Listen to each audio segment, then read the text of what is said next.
சமூக நீதிக்கு உண்மையிலேயே இவங்க சொல்றது வந்து திமுகவுக்கும் சமூக நீதிக்கு சம்பந்தமே கிடையாது. எதை வச்சு அப்படி சொல்ல வரீங்க? தமிழ்நாட்டிலேயே பாத்தீங்கன்னாக்கா 69% இடஒதுக்கீடு கொண்டு வந்து அதிமுக. ம். அதுக்கு முன்னாடி எல்லா பேரும் படிக்கணும்னு சொல்லி ஸ்கூலுக்கு கொண்டு வரணும், அவனுக்கு சாப்பாட்டை போட்டாக்கா படிக்க வருவாயா, படிச்சா எல்லாரும் மேல வந்துருவான்னு சொல்லி திட்டம் போட்டது காமராஜர் ஐயா. இவங்க எல்லாம் இல்லாம இடையில வந்தவங்க இவங்க எல்லாருமே வந்து இவங்களுக்கு நாங்க தான் எல்லாத்தையும் காரணம் அப்படின்னு சொல்லி ஸ்டிக்கர் ஓட்டுறது மட்டும்தான் இவங்களோட அரசியல், வேற எதுவுமே கிடையாது.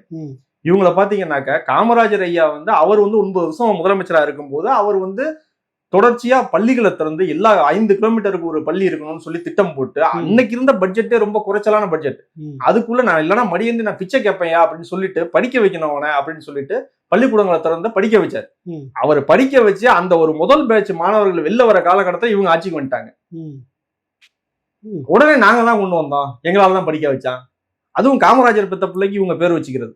அதுக்கு அடுத்து அந்த காமராஜர் முடிச்சுட்டு வெளில வரும்போது இவங்க வந்து இடையில வந்து ஒரு 6-7 வருஷம் ஆட்சியில இருக்காங்க. 67 இருந்து 77 வரைக்கும் இடையில ஒரு வருஷம் விசால போயிருச்சு. எம்ஜிஆர் 77ல வர்றாரு.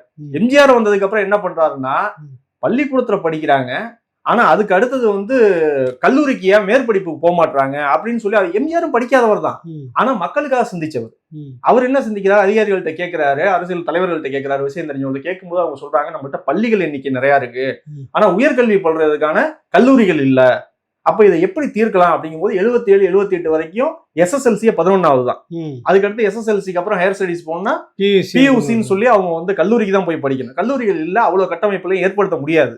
அப்ப அவர் என்ன சொல்றாரு, படிக்காத எம்ஜிஆர் தான் சரி அந்த கல்லூரியில படிக்கிற PUC படிப்பை +1 +2ன்னு சொல்லி பள்ளிக்கூடத்திலே கொண்டு வாங்க, 10th வந்து SSLCயா மாத்துங்க அப்படின்னு சொல்லி படிக்க வச்சு அந்த 2 வருஷ கேப்ல சரி கல்லூரிகளோட கட்டமைப்பை உருவாக்கணும்னா அவ்வளவு பணம் தான் அன்னைக்கு எல்லாம் கிடையாது அரசாங்கத்திட்ட, ரொம்ப கம்மியான பட்ஜெட் தான்.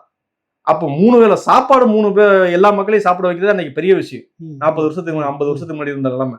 அப்போ உடனே தனியாருக்கு வந்து ஒரு பங்களிப்பை கொடுத்து நீ வந்து கல்லூரி கட்டிக்கப்பா, நான் இடம் தரேன், கல்லூரி கட்டிக்க, 100 சீட் இருந்தா 50 சீட்டு கவர்மெண்ட் கொடுத்துரு, நான் அதை இல்லாதவனை கொடுத்துறேன், மீதி 50 சீட்டை நீ வந்து உன்னோட முதலீட்டுக்கு நீ வந்து வருமானமா பண்ணிக்க அப்படின்னு சொல்லி அதை கொண்டு வர.